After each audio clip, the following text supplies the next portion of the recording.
Hi hello ನಮಸ್ತೆ. ಮತ್ತೊಮ್ಮೆ ನನ್ನ ಯೂಟ್ಯೂಬ್ ಚಾನಲ್ಗೆ ನಿಮಗೆಲ್ಲ ಸ್ವಾಗತ. ಇವತ್ತು ನಾನು ಕ್ರೂಸ್ ಶಿಪ್ನಲ್ಲಿ ಯಾವುದೆಲ್ಲ ಬೆನಿಫಿಟ್ ಸಿಗುತ್ತೆ, ಅಂದರೆ ನಾವು ಜಾಬಿಗೆ ಸೆಲೆಕ್ಷನ್ ಆದ ನಂತರ ನಮಗೆ ಯಾವುದೆಲ್ಲ ಬೆನಿಫಿಟ್ ಸಿಗುತ್ತೆ ಅಂತೇಳಿ ಇವತ್ತು ನಾನು ನಿಮಗೆ ತಿಳಿಸಿಕೊಡ್ತೇನೆ. ಸೊ ನೀವು ಇನ್ನೂ ಅಪ್ಲೈ ಮಾಡದೇ ಇದ್ದಿದ್ದರೆ ಪ್ಲೀಸ್ ಜಾಬಿಗೆ ಅಪ್ಲೈ ಮಾಡಿ. ನಾನು ಆಲ್ರೆಡಿ ವೀಡಿಯೋಸ್ ಮಾಡಿದ್ದೇನೆ ಜಾಬಿಗೆ ಯಾವ ಥರ ಅಪ್ಲೈ ಮಾಡೋದು ಅಂತೇಳಿ. ಸೊ ಪ್ಲೀಸ್ ಅದನ್ನು ನೋಡಿ ನೀವು ಅಪ್ಲೈ ಮಾಡಬೇಕಂತೇಳಿ ನಿಮ್ಮಲ್ಲಿ ಕೇಳ್ಕೊಳ್ತೇನೆ. ಯಾಕಂದರೆ ಕ್ರೂಸ್ ಶಿಪ್ ಜಾಬ್ ತುಂಬಾ ಬರ್ತಾ ಇದೆ. ಸೊ ವೇಕೆನ್ಸೀಸ್ ತುಂಬಾ ಇದೆ. ಸೊ ವೀಕ್ಲಿ ನ್ಯೂ ಹೈಯರ್ಸ್ ಕ್ರೂಸ್ ಶಿಪ್ಗೆ ಬರ್ತಾನೆ ಇದ್ದಾರೆ. 20-30 ಜನ ಆ ಥರ ಹೈಯರ್ ಆಗ್ತಾ ಇದ್ದಾರೆ. ಸೊ ನೀವು ಕೂಡ ಅಪ್ಲೈ ಮಾಡಿ. ಸೊ ಒಳ್ಳೆ ಅಪರ್ಚುನಿಟಿ ಇದೆ. ಸೊ ಮಿಸ್ ಮಾಡಬೇಡಿ ಅಂತೇಳಿ ಕೇಳ್ಕೊಳ್ತೇನೆ. ಸೊ ಫಸ್ಟಾಗಿ ಯಾವುದು ನಮಗೆ ಬೆನಿಫಿಟ್ ಸಿಗುತ್ತೆ, ಅಂದರೆ ನಾವು ಸೆಲೆಕ್ಷನ್ ಆದ ನಂತರ ನಮಗೆ ಯಾವುದೆಲ್ಲ ಬೆನಿಫಿಟ್ ಸಿಗುತ್ತೆ ಅಂತೇಳಿ ಇವತ್ತು ನಾನು ತಿಳಿಸ್ಕೊಳ್ತೇನೆ.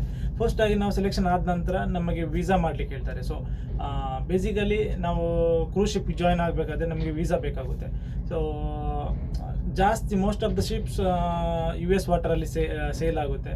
ಸೊ ನಾವು ಶಿಪ್ಗೆ ಜಾಯ್ನ್ ಆಗಬೇಕಾದ್ರೆ ನಮಗೆ US ವೀಸಾ ಬೇಕಾಗುತ್ತೆ. ಸೊ ಕಂಪನಿಯವರು ಹೇಳ್ತಾರೆ US ವೀಸಾ ಮಾಡಲಿಕ್ಕೆ. ಸೊ ನಾವು US ವೀಸಾಗೆ ಅಪ್ಲೈ ಮಾಡಿ, ಸೊ ಅಲ್ಲಿ ಇಂಟರ್ವ್ಯೂ ಅಟೆಂಡ್ ಮಾಡಿ, ಅಲ್ಲಿ ಒಂದು 14,000 to 15,000 ಫೀಸ್ ಇರುತ್ತೆ. ನಮಗೆ ವೀಸಾ ಪಡ್ಕೋಬೇಕಾದ್ರೆ ನಮಗೆ ಫೀಸ್ ಇರುತ್ತೆ. ಸೊ ಅದನ್ನು ನಾವು ಫಸ್ಟಾಗಿ ನಮ್ಮ ಕೈಯಿಂದ ಪೇ ಮಾಡಬೇಕಾಗುತ್ತೆ.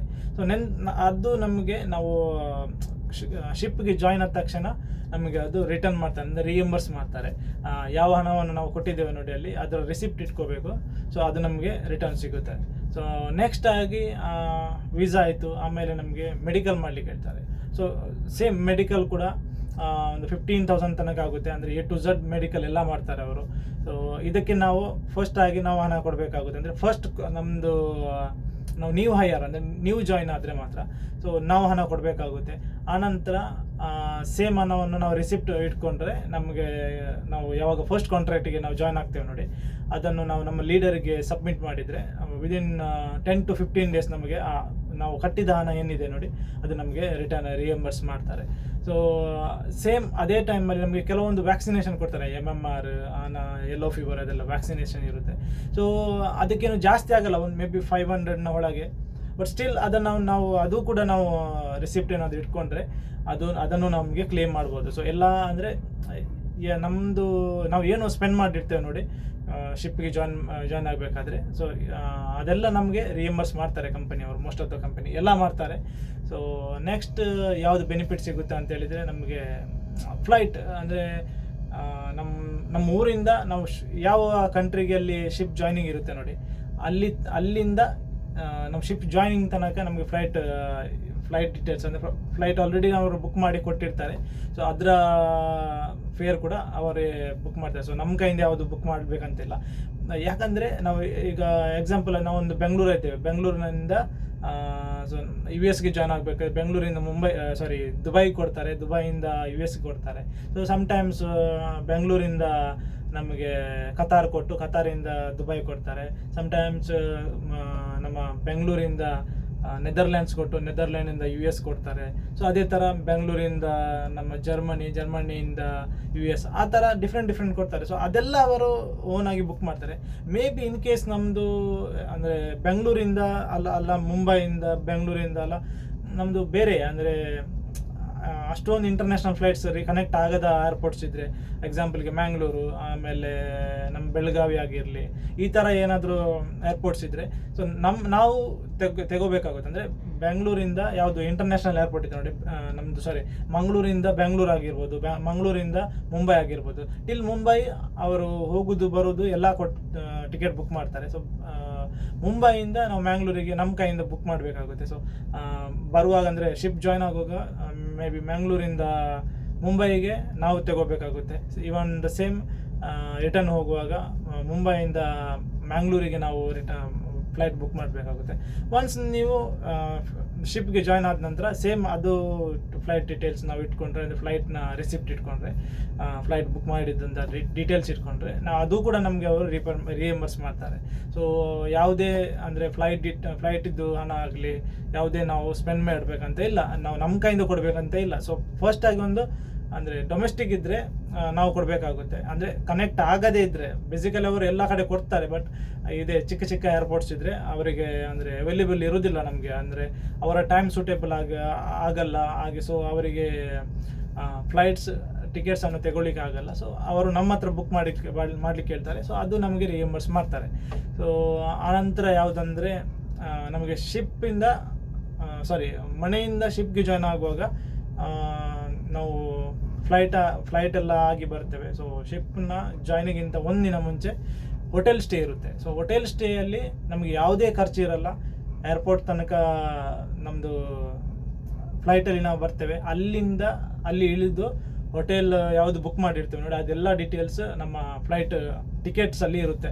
ಸೊ ಅಲ್ಲಿ ಹೋಗಿ ನಾವು ಏರ್ಪೋರ್ಟಲ್ಲಿ ಇಳಿದು ನಾವು ಔಟ್ಸೈಡ್ ಸ್ಟೇ ಮಾಡಿದರೆ ಹೋಟೆಲ್ನ ನಂಬರ್ ಇರುತ್ತೆ. ಹೋಟೆಲ್ನ ನಂಬರಿಗೆ ಕಾಲ್ ಮಾಡಿದರೆ ಹೋಟೆಲ್ ಅವರು ಗಾಡಿ ಕಳಿಸ್ತಾರೆ. ಸೊ ಅಲ್ಲಿ ಗಾಡಿಯಲ್ಲಿ ನಾವು ಅವ್ರು ನಮ್ಮನ್ನು ಪಿಕ್ ಮಾಡಿ ಹೋಟೆಲಿಗೆ ಕರ್ಕೊಂಡು ಹೋಗ್ತಾರೆ. ಸೊ ಒಂದಿನ ನಮಗೆ ಹೋಟೆಲ್ ಸ್ಟೇ ಇರುತ್ತೆ. ಸೊ ಅಲ್ಲಿ ಕೂಡ ಯಾವುದೇ ಖರ್ಚು ಇರೋದಿಲ್ಲ. ಊಟ ತಿಂಡಿ ಎಲ್ಲ ವ್ಯವಸ್ಥೆ ಕಂಪನಿಯವರೇ ಮಾಡ್ತಾರೆ. ಹೋಟೆಲ್ನಲ್ಲಿ ಯಾವುದೇ ಖರ್ಚಿಲ್ಲ. ಹೋಟೆಲ್ ಸ್ಟೇ ಕೂಡ ಫ್ರೀ ಇರುತ್ತೆ. ಸೊ ಆನಂತರ ಪಿಕಪ್ ಡ್ರಾಪ್ ಅಂದರೆ ನಾವು ಈಗ ಶಿಪ್ಪಿಂದ ಮನೆಗೆ ಹೋಗುವಾಗ ನಮಗೆ ಅಂದರೆ ನಾವು ಬಿಟ್ಟ ಮೇಲೆ ಪೋರ್ಟಿಂದ ಅವರು ಏರ್ಪೋರ್ಟ್ ತನಕ ಶಿಪ್ ಯಾವುದು ಕಂಪನಿದು ಇರುತ್ತೆ ನೋಡಿ, ಅವರದೇ ಒಂದು ಬಸ್ ಇರುತ್ತೆ. ಒಂದಂತಲ್ಲ ತುಂಬ ಬಸ್ ಇರುತ್ತೆ. ಎಲ್ರಿಗೂ ಅವರೇ ಎಲ್ಲ ಲಗೇಜ್ ಆಮೇಲೆ ಕ್ರೂ ಮೆಂಬರ್ನೆಲ್ಲ ಏರ್ಪೋರ್ಟಿಗೆ ಕರ್ಕೊಂಡೋಗಿ ಅವರೇ ಬಿಡ್ತಾರೆ. ಸೊ ಅದು ಕೂಡ ನಮ್ದು ಏನು ಖರ್ಚು ಇರೋದಿಲ್ಲ. ಸೊ ಇವನ್ ಸೇಮ್ ಬರುವಾಗ ಕೂಡ ಅದೇ ಥರ. ಸೊ ನೆಕ್ಸ್ಟ್ ಏನು ಬೆನಿಫಿಟ್ ಅಂದರೆ ನಮ್ಮದು ಮೆಡಿಕಲ್ ಅಂದರೆ ನಮ್ಮದು ಕ್ಲಿನಿಕ್ ಹೇಗಿರುತ್ತೆ ನೋಡಿ ನಮ್ಮ ಇಂಡಿಯಾದಲ್ಲಿ. ಸೊ ಅದೇ ಥರ ಮೆಡಿಕಲ್ ಕೂಡ ಆನ್ ಬೋರ್ಡ್ ಶಿಪ್ಪಲ್ಲಿದೆ.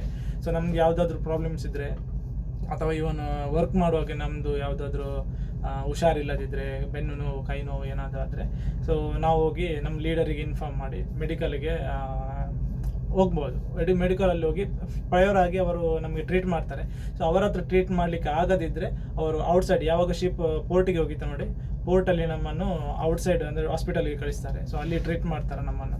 ಅಲ್ಲಿ ಕೂಡ ನಮಗೆ ಬೆಟರ್ ಫೀಲ್ ಆಗದಿದ್ದರೆ ನಮ್ಮನ್ನು ಮೆಡಿಕಲ್ ಸೈನ್ ಅಪ್ಗೆ ಕಳಿಸ್ತಾರೆ. ಸೊ ಮೆಡಿಕಲ್ ಸೈನ್ ಅಪ್ ಅಂದರೆ ನಾವು ನಮ್ಮ ಕಾಂಟ್ರಾಕ್ಟ್ ನಡುವಲ್ಲಿ ನಮ್ಮನ್ನು ಕಾಂಟ್ರಾಕ್ಟ್ ಅಂದರೆ ಶಾರ್ಟ್ ಮಾಡಿಸಿ ಮೆಡಿಕಲ್ ಸೈನ್ ಅಪ್ಗೆ ಮನೆ ಕಳಿಸ್ತಾರೆ. ನಮ್ಮ ಯಾವುದು ಕಂಟ್ರಿ ಇದೆ ನೋಡಿ ಅಲ್ಲಿ ಕಳಿಸ್ತಾರೆ.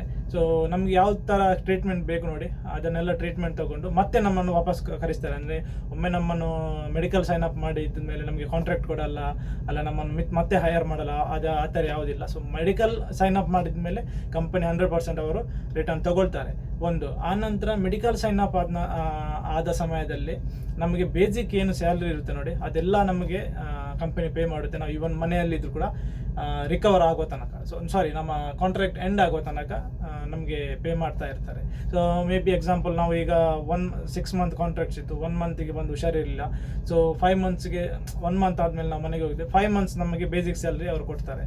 ಸೊ ಆನಂತರ ಅವರು ರಿಟರ್ನ್ ಮತ್ತೆ ನಮ್ಮನ್ನು ಹೈರ್ ಮಾಡ್ತಾರೆ, ಅಂದರೆ ರಿಟರ್ನ್ ಕರೆಸ್ತಾರೆ. ಸೊ ಅದೇ ಥರ ನಮ್ಮದು ಮೆಡಿಕಲ್ ಎಕ್ಸ್ಪೆನ್ಸಸ್ ಏನಿದೆ ನೋಡಿ, ನಾವು ಮನೆಯಲ್ಲಿ ಈಗ ಹೋಗಿ ಮೆಡಿಕಲಿ ಏನು ನಾವು ಟ್ರೀಟ್ಮೆಂಟ್ ತೊಗೊಂಡಿರ್ತೇವೆ ನೋಡಿ, ಆ ಎಲ್ಲ ಬಿಲ್ಲನ್ನು ನಾವು ಇಟ್ಕೊಂಡು ಸಬ್ಮಿಟ್ ಮಾಡಿದರೆ ಅದರದ್ದು ಕೂಡ ಅವರು ನಮಗೆ ರಿಯಂಬರ್ಸ್ ಮಾಡ್ತಾರೆ. ಅಂದರೆ ನಾವು ಮೇಲ್ ಮಾಡಿದರೆ ಅದು ನಮ್ಮದು ಮೆಡಿಕಲ್ ಎಕ್ಸ್ಪೆನ್ಸನ್ನು ಅವರು ನಮಗೆ ರಿಯಂಬರ್ಸ್ ಮಾಡ್ತಾರೆ. ಸೊ ಇಷ್ಟೆಲ್ಲ ಬೆನಿಫಿಟ್ಸ್ ಇದೆ. ಆಮೇಲೆ ಮನೆಗೆ ಹೋಗುವಾಗ ಆಗಲಿ, ಮನೆಯಿಂದ ಬರುವಾಗ ಆಗಲಿ, ನಾವು ಏರ್ಪೋರ್ಟಲ್ಲಿ ತುಂಬ ಲೇ ಓವರ್ ಇದ್ದರೆ, ಅಂದರೆ 8 to 9 hours ಎಲ್ಲ ಲೇ ಓವರ್ ಇರುತ್ತೆ ಒಂದೊಂದು ಫ್ಲೈಟಿಗೆ ಕೆಲವೊಂದು ಸಲ. ಸೊ ಅಲ್ಲಿ ನಾವು ಏರ್ಪೋರ್ಟಲ್ಲಿ ಏನಾದರೂ ಫುಡ್ ಕನ್ಸ್ಯೂಮ್ ಮಾಡಿದರೆ ಅದರ ಬಿಲ್ಲನ್ನು ಕೂಡ ನಾವು ಇಟ್ಕೊಂಡ್ರೆ ಅದು ಕೂಡ ನಮಗೆ ಅವರು ರಿಯಂಬರ್ಸ್ ಮಾಡ್ತಾರೆ. ಸೊ ತುಂಬ ಬೆನಿಫಿಟ್ಸ್ ಇದೆ. ಸೊ ಕ್ರೂಸ್ ಶಿಪ್ ಜಾಯ್ನ್ ಆದಮೇಲೆ ಎಲ್ಲ ಅಂದರೆ ಎಕ್ಸ್ಪೆನ್ಸಸ್ಸನ್ನು ಅವರು ಕೊಡ್ತಾರೆ. ಸೊ ಎಷ್ಟು ಸಲ ನೀವು ಕಾಂಟ್ರಾಕ್ಟ್ಗೆ ರಿಟರ್ನ್ ಬರ್ತೀರಿ ಅಲ್ಲ, ಸೇಮ್ ಅದೇ ಥರ ಮನೆಗೆ ಹೋಗ್ತೀರಿ ನೋಡಿ, ಎಲ್ಲ ಕಾಸ್ಟ್ ಇವನ್ ಫ್ಲೈಟ್ ಇದೆಲ್ಲ ನಾನು ಏನು ಹೇಳಿದೆ ನೋಡಿ ಎಲ್ಲ ಫ್ರೀ ಇರುತ್ತೆ. ಸೊ ತುಂಬ ಒಳ್ಳೆ ಆಪರ್ಚುನಿಟಿ ಇದೆ. ಸೊ ಪ್ಲೀಸ್ ಅಪ್ಲೈ ಮಾಡಿ ಎಲ್ಲರೂ. ಸೊ ಅದೇ ಥರ ಈ ವಿಡಿಯೋಸ್ ನಿಮಗೆ ಇಷ್ಟ ಆದರೆ ನೀವು ಲೈಕ್ಸ್ ಮತ್ತು ಶೇರ್ ಮಾಡಿ, ಹಾಗೂ ನಿಮ್ಮ ಫ್ರೆಂಡ್ಸ್ ಜೊತೆ ಕೂಡ ಶೇರ್ ಮಾಡಿ, ಯಾಕಂದರೆ ಎಲ್ರಿಗೊಂದು ಹೆಲ್ಪ್ ಆಗಲಿ ಅಂತೇಳಿ ನನ್ನ ಅನಿಸಿಕೆ. So thank you for watching. Thank you. Bye.